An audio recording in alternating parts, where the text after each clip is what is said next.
সবচেয়ে ষড়যন্ত্র ইন্ডিয়ার। মনে রাখবেন, বাংলাদেশের জন্য সবচেয়ে বড় শত্রু হলো ইন্ডিয়া।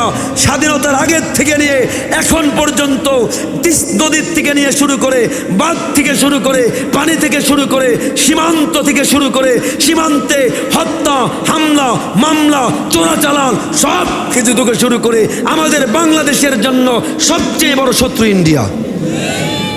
আজকে আমি ওপেনলি বলতে বাধ্য হচ্ছি, ইন্ডিয়ার বিপক্ষে বাংলাদেশে এই ইন্ডিয়ার ভারতের আগ্রাসন, ভারতের আধিপত্যের কথা বলতে গিয়ে সবসময় বলি হচ্ছে আবরার ফাহাদ, কখনো বলি হচ্ছে আবু সাইদ। আমি হিন্দুদেরকে বললাম, হ্যাঁ হিন্দু ভাই, হিন্দু ধর্মের অন্যতম কিতাব কল্কি পুরাণ। কি নাম? কল্কি পুরাণ। আমি বললাম খোলেন হিন্দু ধর্মের কল্কি পুরাণ, 1 নম্বর খণ্ড, 18 নম্বর অধ্যায়, 11 নম্বর মন্ত্র। বলা হচ্ছে সর্বশেষ যিনি নবী হবে, হিন্দু ধর্মের যুগ 4টি, সত্য, ক্রেতা, দাপর, কলি। বলা হচ্ছে সর্বশেষ যিনি নবী হবে, ওই নবীর নাম হবে নরসং সং তিদৃষ্টম মপসং সপ্রথস্তমং দিবন সদ্দম খসম। শেষ যিনি নবী হবে, নবীর নাম হলো নরসংস। সংস্কৃত ভাষা, যেটা সার্চ দিবেন, বাংলা অর্থ প্রশংসিত, আরবি অর্থ মুহাম্মদ। হুজুর এবার বর্ণনা করে 40 মিনিট আগে আমি যারে কবর দিলাম, কবর খনন করার জন্য হুজুর একটা সাপুল নিয়েছে। যেই মাত্র মাটির ভিতরে ঢুকিয়েছে, মাটির ওই ফাঁক দিয়া জান্নাতের মিশকে আম্বারের গ্রার বিদ্যুতের মতো চতুর্দিকে ছড়ে পড়েছে। এত চমৎকার গ্রাম জীবনেও কেউ কোনোদিন শোনে নাই। আশেপাশের আরো মানুষ জমা হয়ে গেল। হুজুরে এবার বর্ণনা করে আমি মাটিগুলো সরানো শুরু করলাম। 40 মিনিট আগে আমি আমার নিজের হাত দিয়া মাটি আর বাঁশ দিয়া যারা দাফন করেছি, হুজুরে বলে এবার আমি কবরের 3 ইঞ্চি মাটি সরাইয়া দেখি, গোটা কবরের ভিতরে কোনো মাটি নাই। আমার আল্লাহ গোটা কবরটারে জান্নাতের ফুল দিয়া সাজায়া দিয়েছে। হুজুরে বলে তাকায়া দেখি কে যেন কুদরতি হাতে আমার ওই সার্টিফিকেটের কাগজগুলো ওই আমার জান্নাতের ফুলের উপরে চমৎকার করে সাজায়া রেখেছে। হুজুরে বলে আমি আমার সার্টিফিকেটগুলো নিলাম, তাড়াতাড়ি করে মাটি চাপা দিয়ে দিলাম। হুজুরে বলে এলাকার লোকদেরকে ডাক দিয়ে বলে, ভাই আমি আমার থানায় পড়ে যেতে চাই, আমি আমার কাজে পড়ে যেতে চাই। আগে বলো, এই যে লোকটা যারা জানাজার নামাজ আমি পড়াইলাম, নিজের হাতে দাফন করলাম, এই লোকটার কি স্পেশাল আমল ছিল যে আমলের কারণে আমার আল্লাহ 40 মিনিটের ব্যবধানে কবরটারে জান্নাতের বাগান বানায়া দিয়েছে। আলিফ লাম মিম যালিকাল কিতাবু লা রাইবা ফীহি হুদাল লিল মুত্তাকিন। আল্লাহ রাব্বুল আলামিন বলেন, হে পৃথিবীর মানুষ, ওটা পৃথিবীর ভিতরে এমন একখানা কোরআন আমি আল্লাহ দিলাম, এমন একখানা কিতাব আমি আল্লাহ দিলাম। আল্লাহ বলে, wherein there is no doubt, লা রাইব, রাইব মানে ভুল নয়, রাইব মানে হলো ডাউট।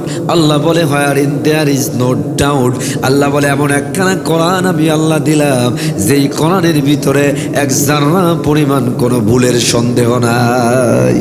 কি বলেন, কোনো ভুল আছে? ইমানের প্রশ্ন আছে? The well known famous scientist of the whole world, ওরা বিশ্বের বিখ্যাত একজন বিজ্ঞানী doctor Maurice Bucaille. Doctor Maurice Bucaille বলেন, গোটা আমি কোরআন শরীফ পড়া শুরু করেছিলাম কোরআনের ভিতরে ভুল ধরার জন্য। তিনি বলেন, আমি নাহু, সরফ, Arabic grammar, literature everything complete করে গোটা কোরআন আমি পড়া শুরু করলাম। তিনি বলে, গোটা কোরআনটা পড়ে, গোটা কোরআনটা রিচার্জ করে ভুল ধরতে এসে আমার ভুল ভেঙে গেছে, আমি কালিমা পড়ে মুসলমান হয়ে গেছি। শুধু মুসলমান হয় নাই, ইসলাম ধর্ম গ্রহণ করার পরে একটি বই লিখেছে। The Bible the Quran and science, ওই গ্রন্থের ইন্ট্রোডাকশনে ডক্টর মরিস বুকাইলি লিখতে বাধ্য হয়েছে, the Quran is the holy book of Islam, the Quran was not written by anyone but sent by Allah to prophet Muhammad সাল্লাল্লাহু আলাইহি ওয়াসাল্লাম। Every word in this Quran has come from Allah. The only one true unchanged divine book is the Quran. The only one true religion is Islam. The only one true religious book is the Quran. বলেন আল্লাহু আকবার, চিৎকার দিয়ে বলেন আল্লাহু আকবার। আমার ভাইরা, গোটা বিশ্বের ভিতরে একমাত্র কিতাব যার ভিতরে কোনো ভুল। আমার ভাইরা, কোরআন যখন নাজিল হয়, কোরআনের কঠোর দুশমন আবু জাহেল তার ভাতিজা ওয়ালিদ বিন মুগীরা আরবি ভাষায় অনেক বড় দক্ষ। ওয়ালিদ বিন মুগীরাকে আবু জাহেল বলে, ওয়ালিদ যাও, মুহাম্মাদের উপর যে কিতাব নাজিল হয় ওই কোরআনের ভিতরে গিয়া একটু ভুল ধরো। কি ধরবে? ওয়ালিদ বিন মুগীরা বুকে আশা নিয়া আমার রসুলের সামনে এসে বসছে। আমার রসুলকে ডাক দিয়া বলে, ইয়া মুহাম্মদ সাল্লাল্লাহু আলাইহি ওয়াসাল্লাম উতলু আলাইয়া মা নাযালা আলাইকা। মুহাম্মদ, তোমার উপর যে কিতাব নাজিল হয় আমাকে একটু পড়ে শোনাও। বলেন তো উদ্দেশ্য কি ধরা? আমার ভাইয়েরা, আমার রসুল কারীম সাল্লাল্লাহু আলাইহি ওয়াসাল্লাম কোরআন কারীম থেকে একটু তেলাওয়াত স্টার্ট করলেন। কিছুক্ষণ তেলাওয়াত করে আমার রসুল একটু থামলেন। ওয়ালিদ ডাক দিয়া বলে, মুহাম্মদ কি যেন তেলাওয়াত করছো, এত মজা লাগতেছে, জীবনে কোনোদিন এত মজা পাই নাই, আমারে আরেকটু তেলাওয়াত করে শোনাও। আবার নবী আবার তেলাওয়াত স্টার্ট করলেন, আবার থামলেন।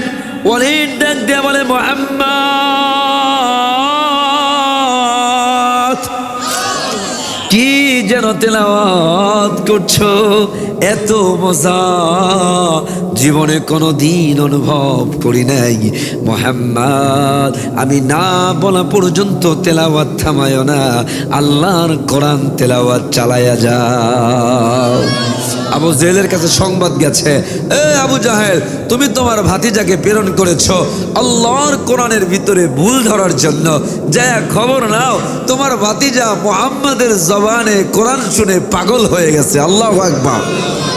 আবু জাহেল দৌড়ে আসছে, এসে দেখে আমার নবী তেলাওয়াত করছে, আর আমার নবীর সামনে ওয়ালিদ বিন মুগীরা চাতক পাখির মতো তাকায়া তাকায়া কোরআন কারীমের তেলাওয়াত শুনতেছে। আল্লাহু আকবার।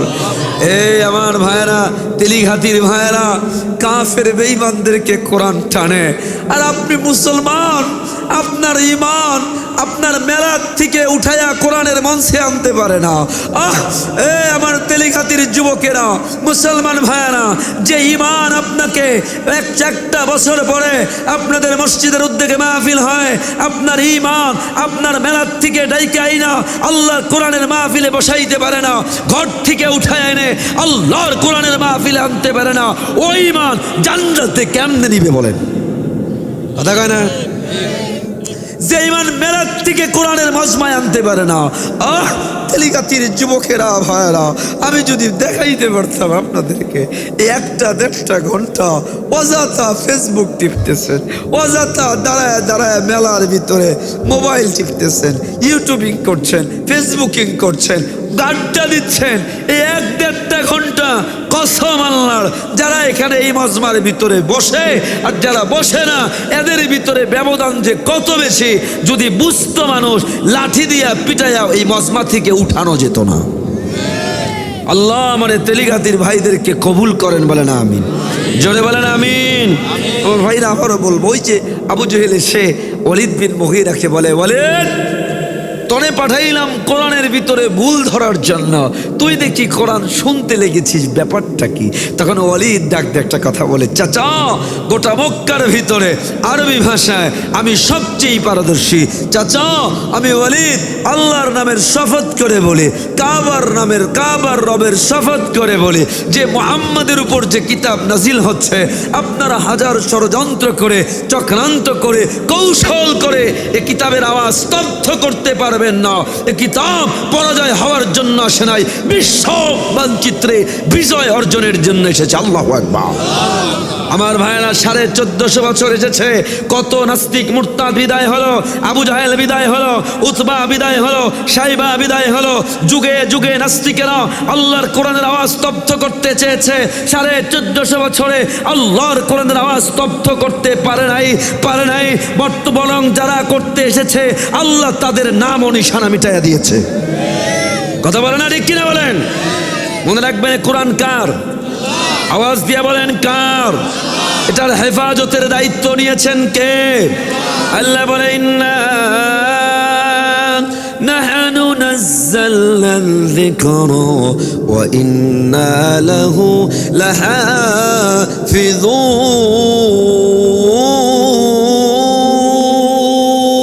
লাহাফিযুন।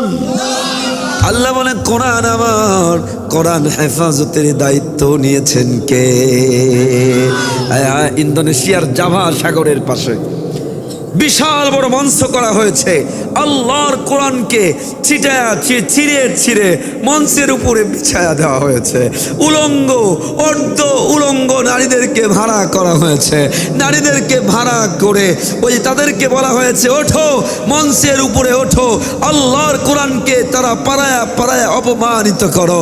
ইতিহাস সাক্ষী, যেই মাত্র উলঙ্গ নারীরা ওই মঞ্চের উপরে উঠেছে আল্লাহর কোরআনকে অপমানিত করার জন্য, আল্লাহ সাগরের ভিতরে এমন জলশ্বাস দিয়েছে, একটা ধাক্কায় গোটা বিল্ডিংটাকে এমন নাস্তানাবুদ করেছে, একজন মানুষের হাড্ডিও খুঁজে পাওয়া যায় নাই।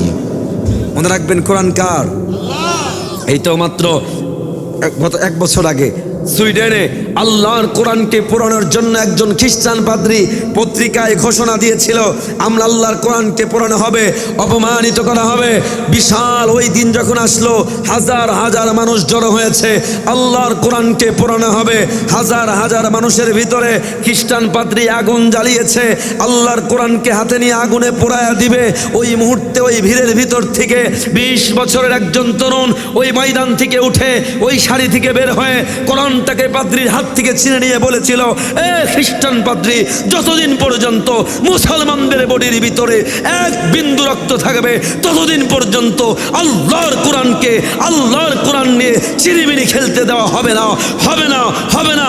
এ তেলিগাতির ভাইয়েরা, আল্লাহর কোরআন যদি আঘাত আসে, ইসলামে যদি আঘাত আসে, আমার নবীর শান ও মানে যদি আঘাত আসে, আর আমরা মুসলমান হিসাবে যদি বুকের তাজা রক্ত ঢেলে দিতে হয় ইসলামের জন্য, কোরআনের জন্য জীবন যদি দিতে হয়, রাজি আছেন?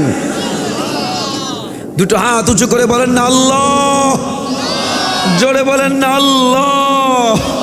আমাদেরকে কোরআনের জন্য কবুল করেন, বলেন আমিন, জোরে বলেন আমিন। আমার তেলিগাতির ভাইয়েরা, মহিলাদের প্যান্ডেল আছে, আমার মা বোনরা সবাই রে বলি, কোন কোরআন থেকে দূরে সরে আছেন আপনি?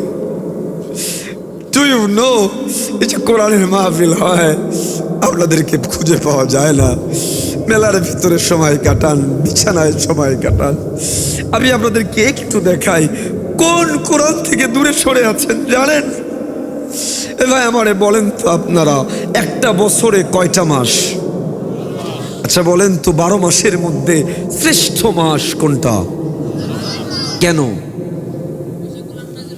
পড়েন আমার সাথে, শাহরু রমাদানাল্লাযী উনজিলা ফীহিল কুরআন।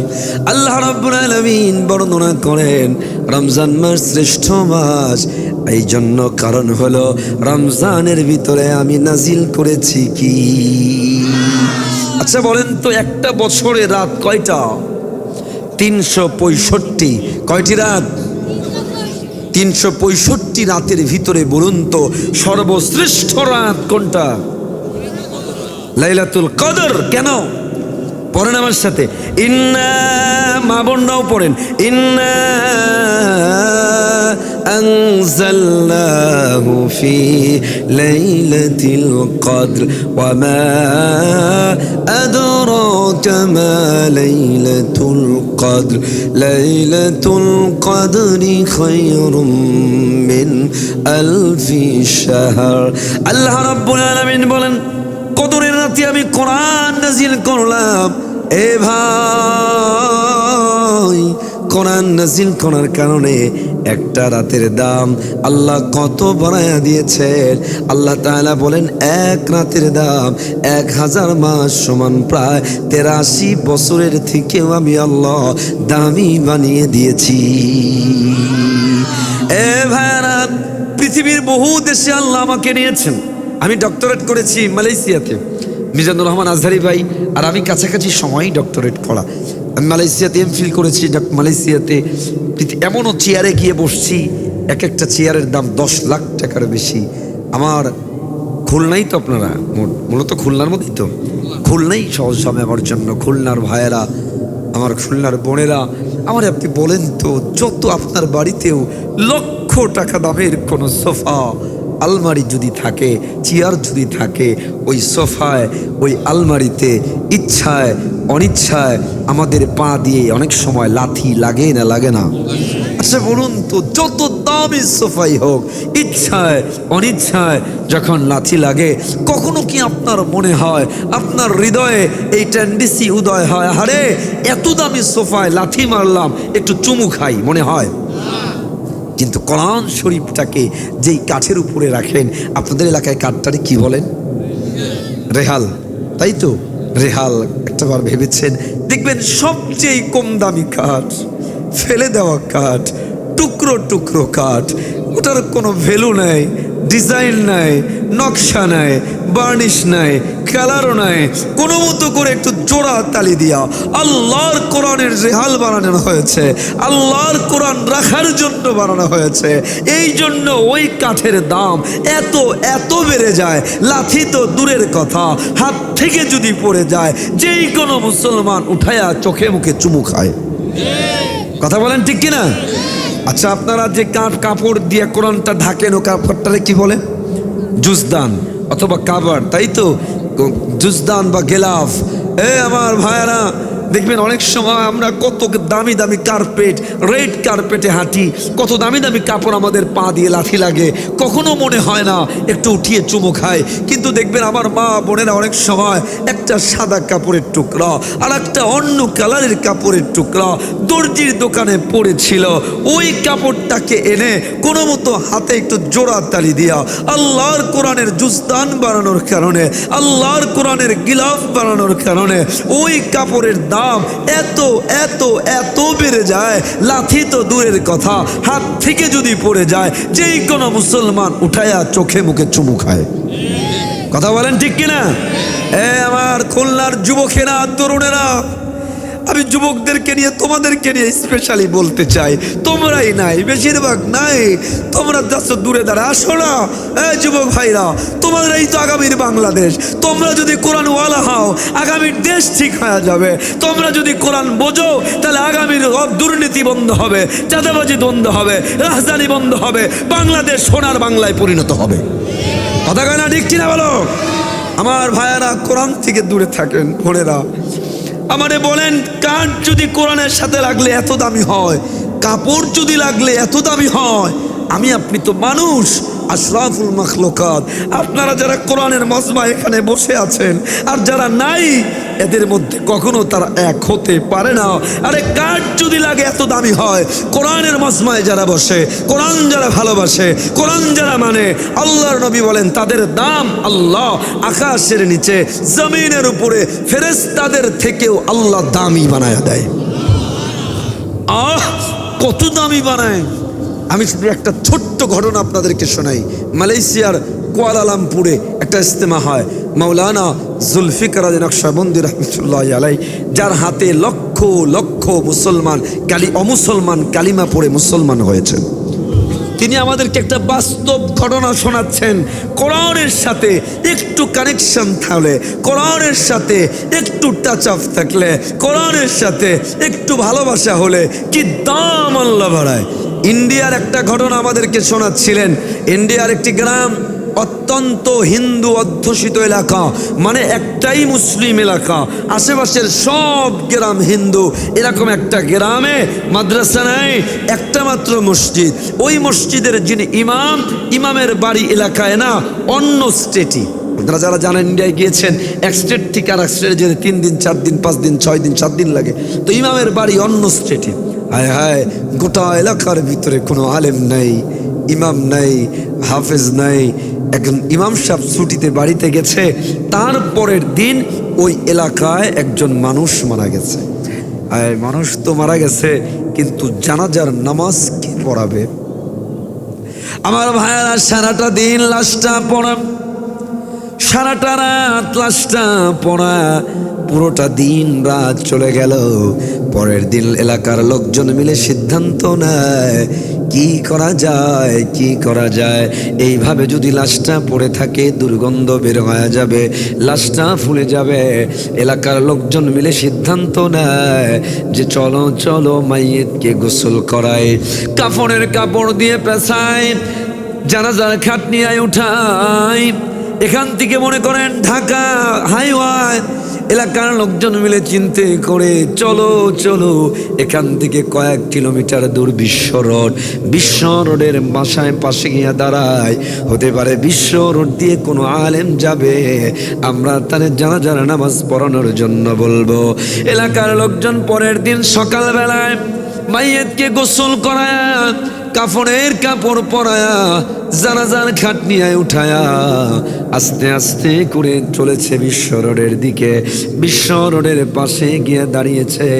অনেকক্ষণ অপেক্ষা করার পর একজন দাড়িওয়ালা টুপিওয়ালা একজন আলেম সাইকেল নিয়ে আসতেছে। এলাকার লোকজন থামালো, হুজুর থামেন, আমরা পড়েছি বড্ড বিপদে। বলে হুজুর সাইকেল থেকে নেমে বলে কি বিপদ? এলাকার লোকজন বলে হুজুর আমাদের এক ভাই গতকাল সকাল বেলায় মারা গেছে, জানাজার নামাজ পড়ানোর মতো কেউ নাই, দয়া করে যদি একটু জানাজার নামাজটা পড়ায়া দেন বড্ড উপকার হয়। হুজুরে বলে হ্যাঁ হ্যাঁ, আমি একজন আলেম কিন্তু পেশায় একজন পুলিশ, থানায় যাওয়া লাগবে, টাইমের বড় অভাব, এদিকে তোমরাও পড়েছ বিপদে, দাঁড়াও দাঁড়াও, জানাজার নামাজটা পড়ায়া দে। হুজুরে দাঁড়াইলেন, জানাজার নামাজ পড়ালেন। এবার হুজুরে চলে যাবে, এলাকার লোকজন ডাক দিয়ে বলে হুজুর জানাজার নামাজ তো পড়ালেন, কিন্তু মাইয়িতকে কবরে কি করে রাখতে হয়, কি দোয়া পড়তে হয় আমাদের জানা নাই, দয়া করে মেহেরবানি করে যদি একটু কবরস্থ করে দেন বড্ড উপকার হয়। হুজুরে ঘড়ি দেখে বলে টাইম নাই, থানায় যাওয়া লাগবে, রিপোর্ট করা লাগবে। এদিকে তারাও ছাড়ে না। হুজুরে বলে ঠিক আছে চলো চলো, তাড়াতাড়ি করো। হুজুরে তাড়াহুড়া করে কবরস্থানে গেলেন, তাড়াহুড়া করে কবর খনন করলেন। মাইয়িতকে মাটি আর বাঁশ দিয়া দোয়া দরুদ পড়ে কবরস্থ করে হুজুরে এবার সাইকেল নিয়ে রওনা করলেন থানায়। হুজুরের থানায় গিয়া পকেটের ভিতরে হাত দিয়া দেখে হুজুরের পকেটের ভিতরে জরুরি কিছু সার্টিফিকেটের কাগজ ছিল। সার্টিফিকেটের কাগজগুলো পাওয়া যাচ্ছে না। রাস্তার ভিতরে, থানার ভিতরে, বাড়ির ভিতরে সব জায়গায় তন্ন তন্ন করে খোঁজা হলো, কোথাও পাওয়া গেল না। হুজুরে কনফার্ম হলেন আমার সার্টিফিকেটের কাগজগুলো কোথাও পড়ে নাই, আমার সার্টিফিকেটের কাগজগুলো মাইয়িতকে কবর দিতে নিয়া তাড়াহুড়া করতে গিয়া কবরের ভিতরেই পড়ে গেছে। হুজুরে এবার সাইকেল নিয়ে এলাকায় যায়, এলাকার লোকদেরকে ডাক দিয়ে বলে ভাই আমি তোমাদের উপকার করেছি, এইবার তোমরা আমার উপকার করো। এলাকার লোকজন বলে হুজুর কি উপকার? বলে তোমাদের ভাইকে কবর দিতে নিয়া কবরের ভিতরে আমার সার্টিফিকেটের কাগজ পড়ে গেছে, চলো চলো কবরটা খনন করা লাগবে, আমার সার্টিফিকেটের কাগজগুলো লাগবেই লাগবে। এলাকার লোকজন ডাক দিয়ে বলে হুজুর মাইয়িতকে কবর দেওয়ার পর আবার কবর খনন করা যায় আছে কি জায়েজ নাই জানা নাই, যদি জায়েজ থাকে চলেন চলেন কবর খনন করে দেই।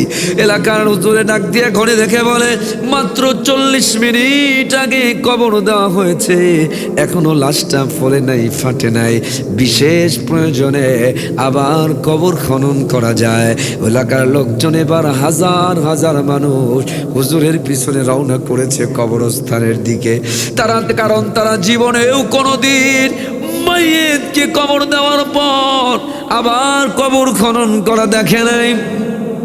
হুজুর এবার বর্ণনা করে 40 মিনিট আগে আমি যারে কবর দিলাম, কবর খনন করার জন্য হুজুরে একটা সাপুল নিয়েছে, যেই মাত্র মাটির ভিতরে ঢুকিয়েছে, মাটির ওই ফাঁক দিয়া জান্নাতের মিশকে আম্বারের গ্রান বিদ্যুতের মতো চতুর্দিকে ছড়ে পড়েছে।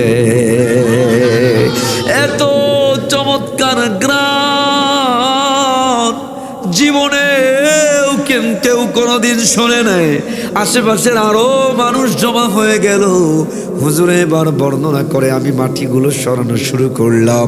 40 মিনিট আগে আমি আমার নিজের হাত দিয়া মাটি আর বাঁশ দিয়া যারে দাফন করেছি, হুজুরে বলে এবার আমি কবরের 3 ইঞ্চি মাটি সরাইয়া দেখি, গোটা কবরের ভিতরে কোনো মাটি নাই। আমার আল্লাহ গোটা কবরটারে জান্নাতের ফুল দিয়া সাজায়া দিয়েছে। হুজুরে বলে তাকায়া দেখি কে যেন কুদরতি হাতে আমার ওই সার্টিফিকেটের কাগজগুলো ওই আমার জান্নাতের ফুলের উপরে চমৎকার করে সাজায়া রেখেছে। হুজুরে বলে আমি আমার সার্টিফিকেটগুলো নিলাম, তাড়াতাড়ি করে মাটি চাপা দিয়ে দিলাম। হুজুরে এবার এলাকার লোকদেরকে ডাক দিয়ে বলে ভাই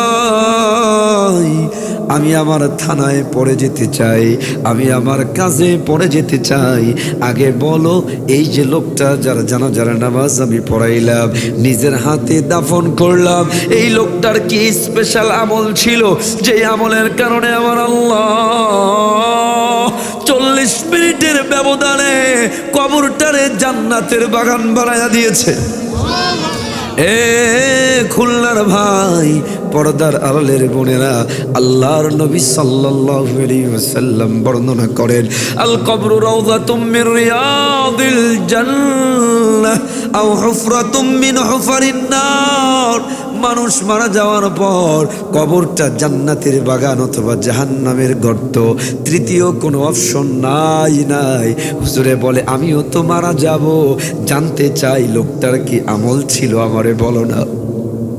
এলাকার লোকজন ডাক দিয়ে বলে হুজুর লোকটা বড় মূর্খ মানুষ, 5 ওয়াক্ত নামাজ পড়তো, ক্ষেত খামারে কাজ করতো, স্পেশাল কোনো আমল আমাদের জানা নাই, মা বাবা ছেলে মেয়ে কেউ নাই, একটা বোনের সাথে থাকে।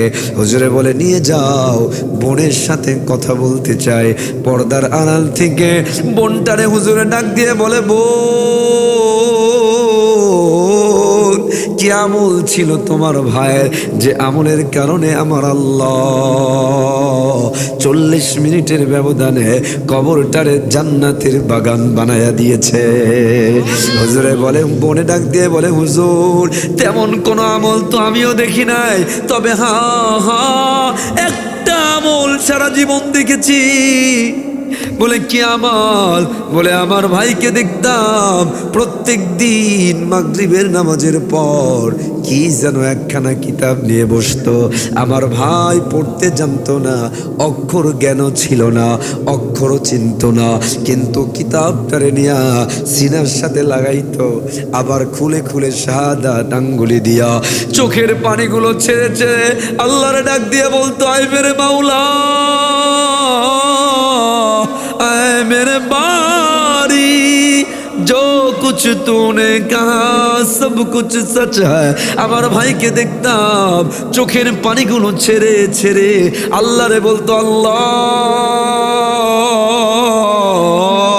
আমি আপনার কিতাব পড়তে জানি না, কিন্তু কলিজা দিয়া মোহাব্বত করি।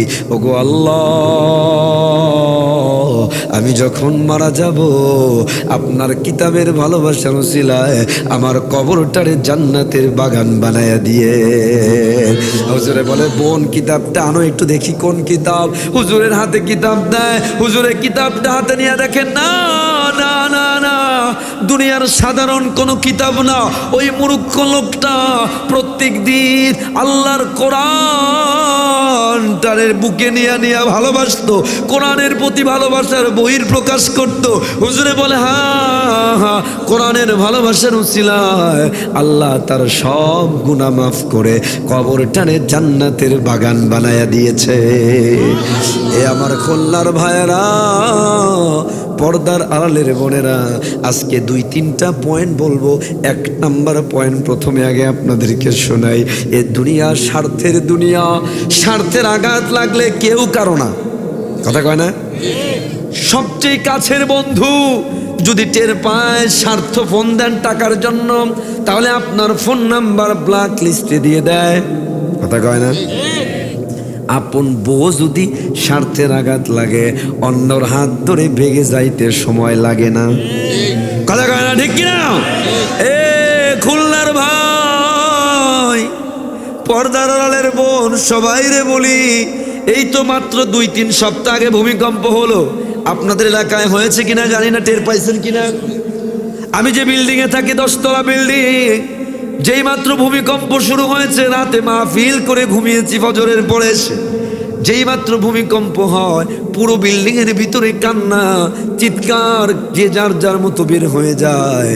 ভিডিও ক্লিপ আসলো সামনে, দেখলাম আপন বাবা সন্তানকে নিয়ে দোকানের ভিতরে ঢুকেছে, যেই মাত্র ভূমিকম্পের নাড়া দিয়েছে সন্তানকে ফেলে বাবা নিজের বাঁচানোর জন্য দৌড়ানো শুরু করেছে। এ ভাই, দুনিয়ার সামান্য কম্পনেই যদি এমন হয়, একটাবার চিন্তা করেন না হাসরের ময়দানে কোরআনটা খুলবেন 30 নম্বর পারা 80 নম্বর সূরা আবাসা 33, 34, 35 নম্বর আয়া। আল্লাহ বলেন ফাইদা জাআতিস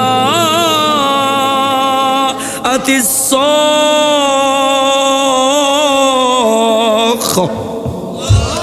আল্লাহ বলেন ইয়াউমা ইয়াফিরুল মারউ মিন আখি,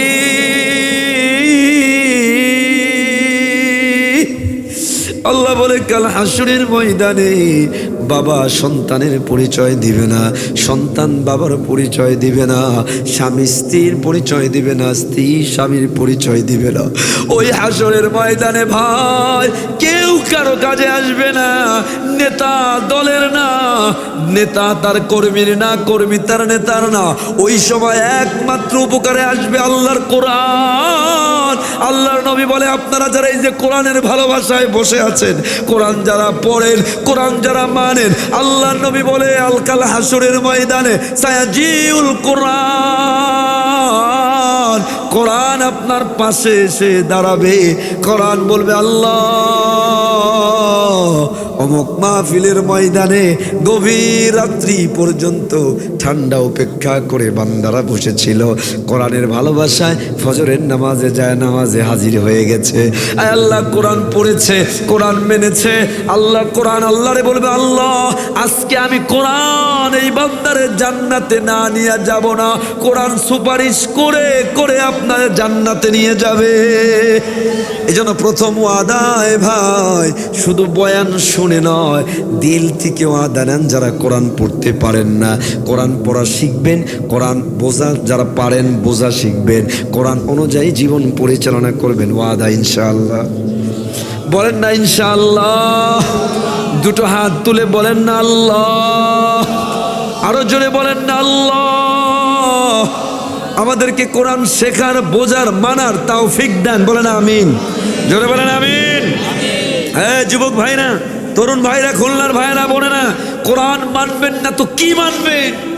কোরআনের থেকে দামি, কোরআনের থেকে সত্য পৃথিবীতে আর কোনো কিতাব হতে পারে? জোরে বলেন না হতে পারে? আপনাদেরকে একটা বাস্তবতা শোনাই। মালয়েশিয়ার কুয়ালালামপুরে আমি তখন ইউনিভার্সিটিতে এমফিল চলে, আমার থিসিস ছিল কম্পারেটিভ রিলিজিয়ানের উপরে, তুলনামূলক ধর্মতত্ত্বের উপরে। আমি ধর্ম নিয়ে আলোচনা শুরু করলে রাত শেষ হবে না। শুধু আপনাদেরকে দুটো পয়েন্ট শোনাই। মালয়েশিয়াতে একটা কুয়ালালামপুরে একটা মাল্টি রিলিজিয়ান্স কনফারেন্স হয়, বিভিন্ন ধর্মর লোকজন নিয়ে একটা কনফারেন্স হয়, মাঝে মাঝে হয়, পৃথিবীর অনেক জায়গায় এখনো হয়। তো ওই কনফারেন্সে আমার সামনে বসা হিন্দু, খ্রিস্টান, বৌদ্ধ, ইহুদি, পার্সিয়ান, মাজুসি, অনেক ধর্মের লোক বসা। সব ধর্মের ধর্মগুরুরা যার যার ধর্ম নিয়ে লেকচার দিচ্ছে। তো আমি আমাদের ডক্টর জাকির নায়েক যিনি, উনি তো তখন মালয়েশিয়াতেই থাকেন, তো ওনারও এক দুইজন ছাত্র ওনারাও আসছে, আমিও ওখানে ইনভাইটেড ইসলামী লেকচারার হিসাবে। তো আমি যখন মাইক হাতে পেয়েছি, আমাকে টাইম দিয়েছে 5 মিনিট। তো 5 মিনিট আর কি বলবো আমি, তো আমি আবার একটু ওপেন বলি, যা বলি কোরআন এবং হক কথা বলতে কোনো দিন পরোয়া করি না। কেন আমি বিশ্বাস করি দুনিয়াতে জবান আমার না আল্লাহর, আল্লাহর কথা বলতে গিয়ে আমি যদি লুকোচুরি করি, কার্পণ্য করি, মানুষের ভয় করি, রক্তচক্ষুর ভয় করি, কাল হাসরের ময়দানে জাহান্নামের কেচি দিয়ে আমার জিহ্বা কেটে দেওয়া হবে। কথা কয় না? আমি যা বলি একটু ওপেন বলি। তো আমার সামনে হিন্দু বসা, খ্রিস্টান বসা, বৌদ্ধ বসা, ইহুদি বসা, আমি মাইকটা হাতে নিয়ে সব ধর্মের লোকদেরকে একটা চ্যালেঞ্জ দিয়েছি। I can challenge you, I can challenge everybody. The only one true religion is Islam, the only one true religious book is Quran, the only one true prophet মুহাম্মাদুর রাসূলুল্লাহ সাল্লাল্লাহু। আমি আমার সামনে হিন্দু খ্রিস্টান সবাই ডাক দিয়ে বললাম, গোটা বিশ্বে একমাত্র সত্য ধর্ম, জোরে বলেন, একমাত্র সত্য কিতাব। এখন কথা তো সত্য, কিন্তু যারা আমার সামনে বসা সবাই তো যার যার ধর্ম নিয়ে বলছে এইটা সেটা, কিন্তু তাদের তো একটু গায়ে লাগছে। দেখি চোখগুলো বড় বড় করে আমার দিকে আসে। আমি বুঝছি আমি যদি বয়ানের মধ্যেই ক্লিয়ার না করি তাহলে মঞ্চ থেকে নামলে অনেক প্রশ্নের জবাব দিতে হবে। কিন্তু আমি তো জানি কথা সত্য, কারণ আমার রবের কাছে শোনেন, এ পৃথিবীতে ধর্ম কত আছে আমার কথা না, doctor David B Barrett Encyclopaedia ব্রিটানিকায় গোটা বিশ্বের ধর্মগুলো গবেষণা করে একটা রিপোর্ট সাবমিট করেছে।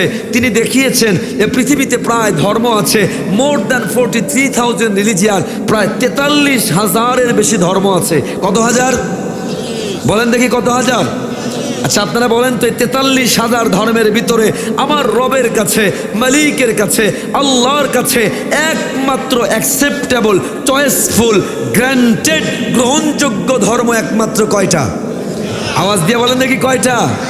নাম কি? ইসলাম। বলেন নাম কি? এই কথাটা আমার না, কথাটা কার? কোরআন কারীমের 3 নম্বর পারা, 3 নম্বর সূরা আলে ইমরান 19 নম্বর আয়া, আল্লাহ রাব্বুল আলামিন বলেন, ইন্নাদ-দীনা ইনদাল্লাহিল ইসলাম। আল্লাহ বলে আমি আল্লাহর কাছে একমাত্র অ্যাকসেপ্টেবল ধর্মের নাম। তা আমি তো সত্যটাই বলেছি, কিন্তু হিন্দু খ্রিস্টানদের মেজাজ খারাপ হয়েছে। তখন আমি তাদেরকে একটু ডাক দিয়ে বললাম, কথাগুলো মনে রাখবেন, আমি এই পৃথিবীতে খ্রিস্টান আছে প্রায় 400 কোটি। বলেন কয়শো? আমি খ্রিস্টানদেরকে ডাক দিয়ে বললাম, এ খ্রিস্টান ভাইরা, give me 1 copy of Bible originally. খ্রিস্টানদের কিতাবের নাম বাইবেল। বলেন তো কি নাম? বাইবেল। আমি খ্রিস্টানদেরকে ডাক দিয়ে বললাম, এ খ্রিস্টান ভাইয়েরা, give me 1 copy of Bible originally. এ খ্রিস্টান ভাইয়েরা, গোটা পৃথিবীর খ্রিস্টানরা মিলে আপনাদের কিতাব যেটা ধর্মগ্রন্থ বাইবেল, আপনাদের বাইবেলের অরিজিনালটার নাম ইনজিল, নবী ঈসা আলাইহিস সালামের উপর নাজিল হয়েছে। আমি বললাম, এ পৃথিবীর খ্রিস্টান ভাইয়েরা, গোটা বিশ্বের খ্রিস্টানরা মিলে আপনাদের কিতাব বাইবেলের একটা অরিজিনাল কপি আমারে দেন। If you can give me, if you can show me 1 copy of Bible originally, I must surrender here. আমি এই জায়গায় দাঁড়ায় সারেন্ডার হয়ে যাব। আমি যখন এই চ্যালেঞ্জ ছুড়ে মারছি, এইবার খ্রিস্টানদের চোখ আর বড় নাই, চোখগুলো ছোট হয়ে গেছে। কারণ I know very well they never ever show me 1 copy of Bible originally. কারণ আমি জানি গোটা বিশ্বের খ্রিস্টানরা মিলে তাদের কিতাবের বাইবেলের 1 কপি অরিজিনাল দিতে পারবে। এবার আমি ইহুদিদেরকে ডাক দিয়ে বললাম, এই ইহুদি ভাইরা, ইহুদিদের কিতাবের নাম তালমুদ অথবা বাইবেল, ওল্ড টেস্টামেন্ট।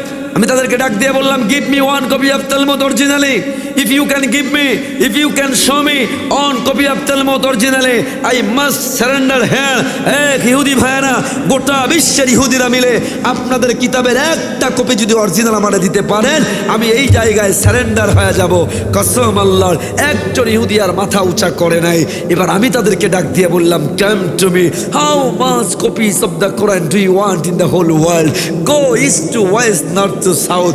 পৃথিবীর মুসলিমরা, খ্রিস্টানেরা, ইহুদিরা কত কপি কোরআন তোমরা চাও, কত কপি কোরআন চাও। 1450 বছর আগে নাজিল হওয়া কোরআন একটা জবর জের নোক্তার পরিবর্তন হওয়া ছাড়া গোটা বিশ্বের ভিতরে আফ্রিকার জঙ্গলে যদি যাও অথবা কোনো দ্বীপের ভিতরে যাও, চরের ভিতরে যাও, যেই জায়গায় যাবা কোটি কোটি কোরআন একটা জবর জের নোক্তা পরিবর্তন হওয়া ছাড়া আমি দেখাইতে পারবো। বোঝা গেল আমার কোরআনের থেকে সত্য কোনো কিতাব হতেই পারে না। কথা বলে না ঠিক কিনা? শুধু তাই না, এবার আমি আরেকটু ডাক দিয়ে বললাম, নট অনলি প্রিন্টেড কোরআন। আমার ভাইয়ারা, শুধু কাগজের কোরআন নয়, I can give you live Quran. শুধু কাগজের কোরআন নাও, আমি তোমাদেরকে জীবন্ত কোরআন দিতে পারবো। গোটা বিশ্বের ভিতরে একটা দুইটা নাও, হাজার হাজার লক্ষ লক্ষ জীবন্ত কোরআন আছে। 10 বছর বয়স, 8 বছর বয়স, 12 বছর বয়স, যাদের সিনার ভিতরে আমার রব, আমার মালিক 30 পারা কোরআন, 6236টা আয়াত তাদের সিনার ভিতরে হেফাজতের ব্যবস্থা করেছে। এর থেকে বড় মিরাকেল, এর থেকে বড় মুজিজা পৃথিবীতে আর হতে পারে না। কথা বলে না ঠিক কিনা? কপাল পর আমরা বাংলাদেশ বুঝতে চাই না, বাংলাদেশের মানুষ কোরআনকে বুঝতে চাই না। মাঝে মাঝে আমি একটু আফসোস নিয়ে বলি, বাংলাদেশের মিলিয়ন ট্রিলিয়ন বাজেট বের হয় খেলোয়াড়দের পিছনে, মুভির পিছনে, সিনেমার পিছনে। যেই খেলোয়াড়দের পিছনে যাদের নাম তো টাইগার্স, মাঠে নামলে হয় ক্যাটস, বিড়াল। কথা কয় না? একবারও ক্রিকেট বিশ্বকাপ জিতছে? কন্যা কেন জিতছে? ফুটবল বিশ্বকাপ তো কয়েকবার জিতছে, ধারের কাছেও যেতে পারছে। অথচ তাদেরকে অভ্যর্থনা, হেরে এসে অভ্যর্থনা পায়। অথচ বাংলাদেশের লাল সবুজের পতাকাকে গোটা বিশ্ব দরবারে যারা নাম্বার 1 করেছে, 170টা দেশের ভিতরে, 180টা দেশের ভিতরে প্রত্যেক বছরে বাংলাদেশের লাল সবুজের পতাকাকে গর্ব উজ্জ্বলের সাথে যারা প্রথম স্থানে নেয়, দ্বিতীয় স্থানে নেয়, হাফেজে কোরআনরা গোটা বিশ্বের ভিতরে বাংলাদেশের পতাকাকে সুসমুন্নত করেছে। যদি সম্মান দিতে হয়, রাষ্ট্রীয় অভ্যর্থনা দিতে হয়, হাফেজদেরকে দেওয়া উচিত। কথা বলেন ঠিক কিনা? কিন্তু কপাল পোড়া আমাদের হাফেজদেরকে দিবে তো দূরের কথা, ওলামা ইকরাম কিছু বললেই, বিগত 18টা বছর ধরে দেখেছি ওলামা ইকরাম কিছু বললেই বলে সন্ত্রাসবাদ, ওলামা ইকরাম কিছু বললেই বলে জঙ্গি, ওলামা ইকরাম কিছু বললেই বলে রাজাকার, মৌলবাদ। আমি বলি নো, ওলামা ইকরাম রাজাকার না। আমাকে বলেন একজন ওলামা ইকরাম হামলার বয়ে, মামলার বয়ে বাংলাদেশ থেকে পাকিস্তানে পালিয়েছে, একটা নজিরও পাবেন না। কিন্তু যারা আপনারা এত বছর দেশ শাসন করার পরে লেজ গুটিয়ে হিন্দুস্তানে পালিয়েছেন, ওলামা ইকরাম পাকিস্তানের রাজাকার নয়, আপনারা হিন্দুস্তানের রাজাকার। কথা ঠিক কিনা বলেন? কপাল পর আমাদের দেশ মাঝে মাঝে দুঃখ নিয়ে বলি, যুবকেরা, যুবক ভাইরা যদি জায়গা দিতেন। এই যে আমি মাঝে মাঝে বলি, বাংলাদেশ কোরআনকে সবসময় অবমাননা করা হয়, কোরআন ওয়ালাদের অবমাননা করা হয়। এটা বহির্বিশ্বের ষড়যন্ত্র। সবচেয়ে বড় ষড়যন্ত্র আমাদের পার্শ্ববর্তী দেশ ইন্ডিয়ার। কথা বলে না? সবচেয়ে ষড়যন্ত্র ইন্ডিয়ার। মনে রাখবেন, বাংলাদেশের জন্য সবচেয়ে বড় শত্রু হলো ইন্ডিয়া। স্বাধীনতার আগের থেকে নিয়ে এখন পর্যন্ত নদীর থেকে নিয়ে শুরু করে, বাঁধ থেকে শুরু করে, পানি থেকে শুরু করে, সীমান্ত থেকে শুরু করে, সীমান্তে হত্যা, হামলা, মামলা, চোরাচালান সব কিছু থেকে শুরু করে আমাদের বাংলাদেশের জন্য সবচেয়ে বড় শত্রু ইন্ডিয়া। আজকে আমি ওপেনলি বলতে বাধ্য হচ্ছি, ইন্ডিয়ার বিপক্ষে বাংলাদেশে এই ইন্ডিয়ার ভারতের আগ্রাসন, ভারতের আধিপত্যের কথা বলতে গিয়ে সব সময় বলি হচ্ছে আবরার ফাহাদ, কখনো বলি হচ্ছে আবু সাইদ। এই রিসেন্টলি গতকালকে বলি হয়ে গেল আমাদের যে ভাইটি ওসমান হাদি, আল্লাহ তাআলা তার জান্নাতের সুউচ্চ মাকাম দান করুক, বলেন আমিন। ওসমান হাদি শুধু নাম নয়, ওসমান হাদি একটি অসমাপ্ত মহাকাব্যের নাম, মহাবীরের নাম। মনে রাখবেন, ওসমান হাদি মারা গিয়েছে, শাহাদত বরণ করেছে। ইন্ডিয়া যদি মনে করে 1-2টা ওসমান হাদিকে হত্যা করে বাংলাদেশটাকে তাদের দখলে নেবে, এটা তাদের ভুল ধারণা। ওসমান হাদি শহীদ হয়েছে, লক্ষ ওসমান হাদি বাংলাদেশে জন্ম নেবে, ইন্ডিয়ার আধিপত্যকে ভেঙ্গে চুরমার করে দিবে। কথা বলেন ঠিক কিনা? আমার যুবকেরা, তরুণেরা, ওসমান হাদির এই যে শাহাদাত আল্লাহ তাআলা কবুল করুক, বলেন আমিন। জোরে বলেন আমিন। বাংলাদেশের একটা দৃষ্টান্ত, একটা ছোট্ট 32 বছরের যুবক। যুবক ভাইরা, তোমাদেরকে মাঝে মাঝে বলি, 32 বছরের যুবক, টাকা নাই, অর্থ নাই, তেমন কিচ্ছু নাই, কিন্তু তার জন্য লক্ষ লক্ষ মানুষের চোখের পানি ঝরেছে, লক্ষ লক্ষ মানুষ কেঁদেছে। গতকালকে আমি মাহফিল করে ঢাকায় ঢুকছি, সারা ঢাকা উত্তাল, কত মানুষের শোক মিছিল। আগামীকাল শনিবার, আগামীকালকে রাষ্ট্রীয়ভাবে শোক দিবস, শোক পালনের জন্য একটা দিন নির্ধারণ করা হয়েছে। আমি বলি, যুবকেরা, তরুণেরা, তোমাদেরকে জেগে উঠতে হবে। তোমরা যদি জেগে ওঠো, আগামীর বাংলাদেশ সুরক্ষিত হবে, আগামীর বাংলাদেশ নিরাপদ হবে, আগামীর বাংলাদেশ সেফ বাংলাদেশ হবে। তোমরা যদি হারিয়ে যাও নেশায়, তোমরা যদি হারিয়ে যাও মোবাইলে, ইউটিউবে, ফেসবুকে, আগামীর বাংলাদেশ আবার নিমজ্জিত হবে অন্ধকারে। আমার যুবক ভাইরা, আল্লাহ দেশকে কবুল করুক, বলেন আমিন। জোরে বলেন আমিন। হ্যাঁ ভাইরা, আপনাদেরকে ছোট্ট একটি কথা আপনাদেরকে বলি, মনে রাখবেন, এই আমার কোরআন, আমার ইসলাম, এটা কোরআন আমার না, কোরআন কার? আমি পয়েন্ট মনে আছে তো আপনাদের? আমি ওই ইন্ডিয়ার আমার ওই সামনে যারা হাজার হাজার খ্রিস্টান, হিন্দু, অমুসলিম, তাদেরকে আমি এবার আরেকটু ডাক দিয়ে বললাম, ভাই, কোরআন নিয়ে যে বলেন, জানেন আপনি ইসলাম কারে বলে? এবার আমি তারে বোঝানোর সময় আরেকটু বলা শুরু করলাম, খোলেন আপনাদের কিতাব, কোন ধর্ম বলবেন আপনারা? আমি একজন ধর্মের ছাত্র। খ্রিস্টান ধর্ম বলেন, বৌদ্ধ ধর্ম, হিন্দু ধর্ম, সব ধর্ম বলে, সব ধর্ম বলে একমাত্র সত্য নবী মুহাম্মাদুর, বলেন না সাল্লাল্লাহু। যুবক ভাইরা, আমার খুলনার তরুণেরা, আল্লাহর নবীরে চেনেন না, আল্লাহর নবীরে ভুলে গেছেন। আপনাদেরকে একটু শোনাই, আমি তাদেরকে ডাক দেওয়া শুরু করলাম। খোলেন হিন্দু ধর্ম, হিন্দু ধর্মের ভগবত গীতা, রামায়ণ, অথর্ববেদ, কল্কি পুরাণ, ডজন ডজন উদাহরণ।